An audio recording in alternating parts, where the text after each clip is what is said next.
I've been thinking a lot about Whole Lotta Red, even though I think analyzing something like Whole Lotta Red, an album that's made up 99% of vibes and 1% anything else, is kind of stupid.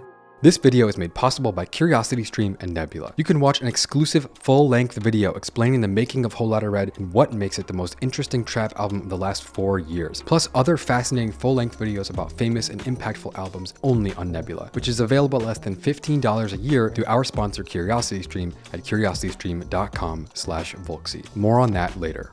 But I do think Carti is one of the most interesting artists around today, mostly because he's been able to approach hip-hop with such a different energy and make an impact while thinking so far outside the box. All of this is to say, Whole Lotta Red has been out for a year and a half now, and in my mind, as time goes on, it's becoming one of the more important, one of the more talked about and impactful albums of the last 5 years, whether we like it or not. I don't know if I could say I've always been a fan of Carti, and still to this day, it's pretty rare for me to listen to his music on my own time. Every time I put on his songs driving in the car, sitting at my computer, on the train, whatever it is, his tracks are almost always a little bit too repetitive for me to enjoy many of them in a row. Yeah, he has a few that I really love, but a whole album at the same time.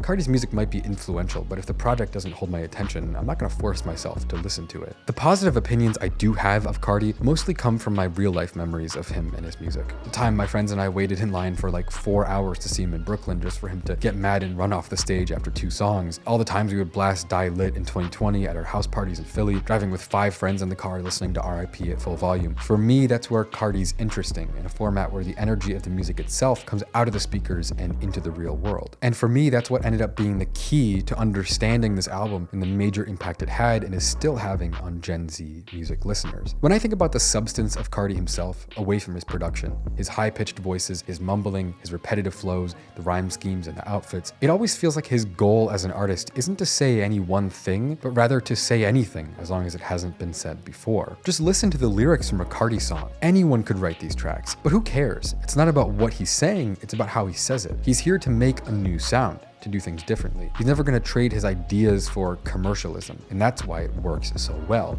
That's why Whole Lotta Red became a cult classic. But we know this. Volksgeist isn't a channel for boomers. We know Carti is a musical angel from another planet who was sent to save hip-hop with his fetus voice and ethereal production that sounds like nothing else we've ever heard before. And that's really all there is to it. So how can Whole Lotta Red be a modern classic when there is nothing deeper to it? No psychological metaphors to discover, no hidden references, no secret storytelling. The only way to get it is to listen to it until it makes sense. And the only people that like it are a hyper-obsessed cult fan base that a lot of people are annoyed by. The music in itself, in many ways, is flat. One critic said about Whole Lotta Red, "The problem is, it hardly ever gives Carti a chance to be real. He puts on these vapid personas like Rockstar and Vampire, like he's shopping at Halloween Express. It's an album about nothing. Sure, there are these different little sounds at play, the baby voice, the video gamey, glitchy production that ranges from dreamy and ethereal to harsh and violent. There is heavy stylization, but underneath all of that, nothing is being said." At first, people hated Whole Lotta Red, and I'll admit, the first time I listened to it, it sounded unfinished and sloppy, like Carti hadn't put nearly enough time into crafting good beats. People thought because the album had been so delayed so many times, Carti had half-assed an album to put out, and this wasn't what he originally intended to produce. His rapping was more nonsensical than ever before. Initial reviews were not good. People were saying, we waited 2 years for this? But I think Carti knew people wouldn't like it at first, and I think he knew it would take some time for people to catch up and realize the record's brilliance. You know, unique albums take a while to grow on people, I think. But Carti is a pretty extreme example. It took 6 months or more for this record to really take hold in people's minds. But now that it has, Whole Lotta Red has been given a purpose and a meaning in a way that it didn't have before. Almost like it started its life cycle as a blank canvas, and it needed time for people to process it and really start to attach themselves to the sound. Remember how I mentioned my positive feelings on Carti coming mostly from my actual real-life experiences with the music? I don't think I'm alone there. When Whole Lotta Red first dropped, it was in the first year of COVID, and thinking about that, it's a lot less inspiring of an album if you're listening to it alone in your room with headphones on. When you hear the record in that context, the context of solitude or quietude, it doesn't feel alive. The repetition of the lyrics and production won't radiate energy, they're gonna feel empty. I think that's something that makes Whole Lotta Red really unique. There aren't many albums that make less sense the more you pay attention to them, at least not the critically acclaimed ones. But it's true, and we can even trace it through social media. Whole Lotta Red didn't really start to take off until COVID started to wind down. I remember one day, all of a sudden, maybe a year ago, I was scrolling on TikTok and I noticed this little micro trend that really stood out to me as something interesting. People were having their own Playboi Carti concerts in public. As I was looking more into it, I realized thousands of people, mostly teenagers, were just standing around in school bathrooms and subway trains and public squares dancing to Whole Lotta Red. And that completely changed how I saw this record. In my mind, it went from a pretty boring middle-of-the-road album to a really unique moment. I'm 22, so I'm not walking around high school bathrooms screaming VAMP with my friends, but Carti's popularity right now feels like a culmination of what Death Grips were doing back when I was in high school. It's this kind of offbeat experimental version of hip-hop that adds in all sorts of other influences, whether it's punk or industrial EDM, to the point where lots of people can't stand it, but some people are going to see it as exactly the sound they've been waiting for all along. And it's the exact sort of music that young adults can rally around and call their own. The only difference in my comparison is that Carti's albums are debuting at #1 on the charts and he's doing arena tours, unlike Death Grips, who, despite their experimental sound, were only able to achieve moderate commercial success. I don't think music needs to mean something. You could have the most gifted, talented composer of all time spend years coming up with the absolute most perfect symphony to have ever been written, but if no one ever plays it,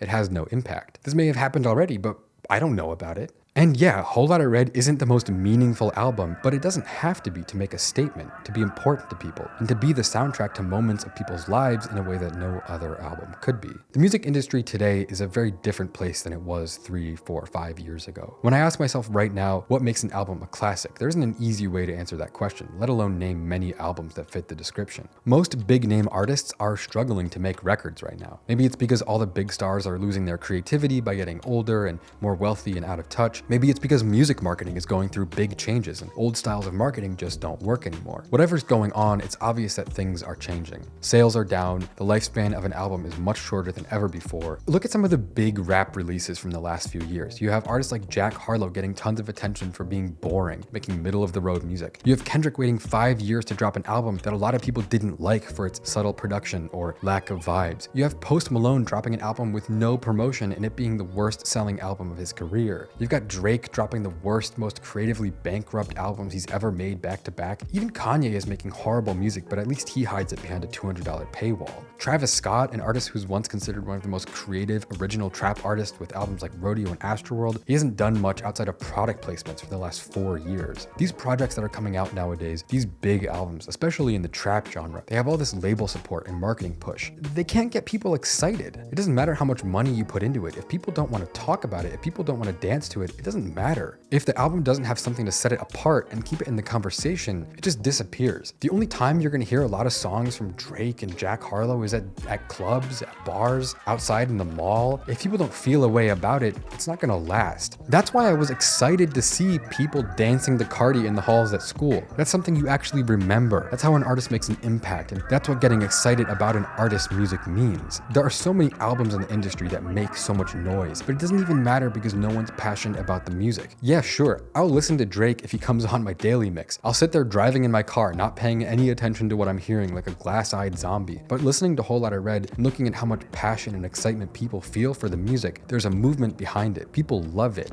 It means something to people and it brings people together in the real world. And that's a really unique thing in the music industry today. You read the comments on videos from Carti's Narcissist tour and people are writing things like, "This was my first concert ever. I wish I could get that feeling back. It was so transcendent and unique." Who else gets that honor in music today? Who else has such a massive fan base of people that just want to hear anything he does, no matter what, because of that trust that whatever he does will be completely unexpectedly interesting? Probably Tyler, but that's for another video. Looking at Whole Lotta Red in this way, I almost want to call it an abstract album. You can stand in front of it and look at all the crazy sounds and the repetitive booming bass and the weird synths and Carti's nonsensical vocals. And despite all of that noise, that chaos, it doesn't really say much at all. But if you bring people with you, you'll probably end up having a good time regardless. And that reminds me of something else too. I have never seen as many fan-made remixes as I have for Playboi Carti.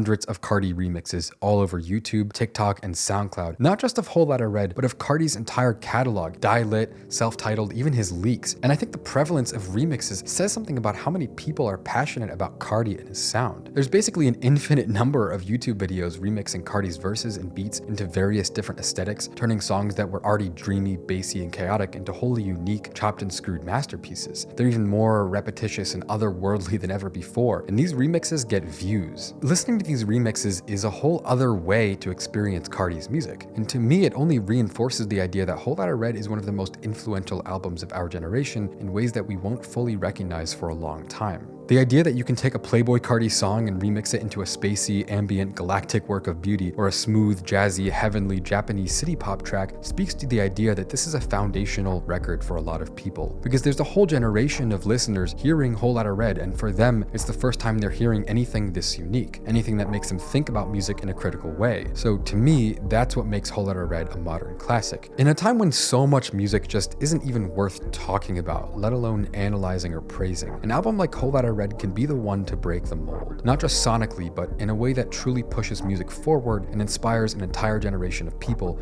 to look for more in their music.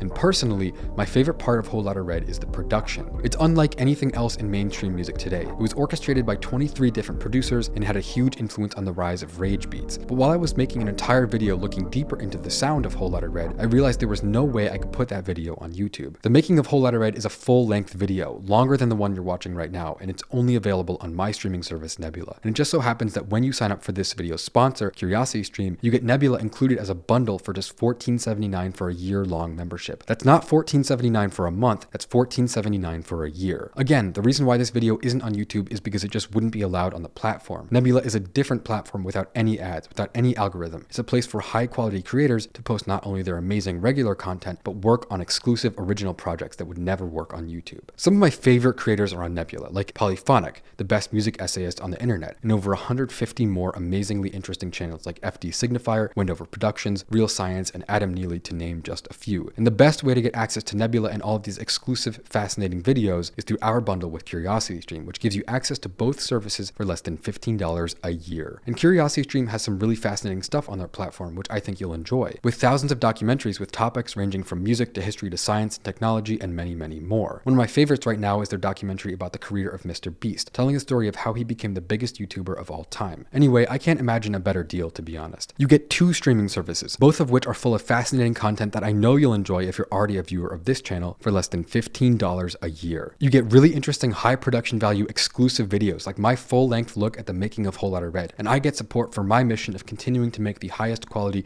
music documentaries on the internet. So click the button on the screen which will take you directly to the sign up page where you can get CuriosityStream and Nebula for less than $15 for the entire year, or go to curiositystream.com/Volksgeist to support the channel. And of course, thank you so much for watching.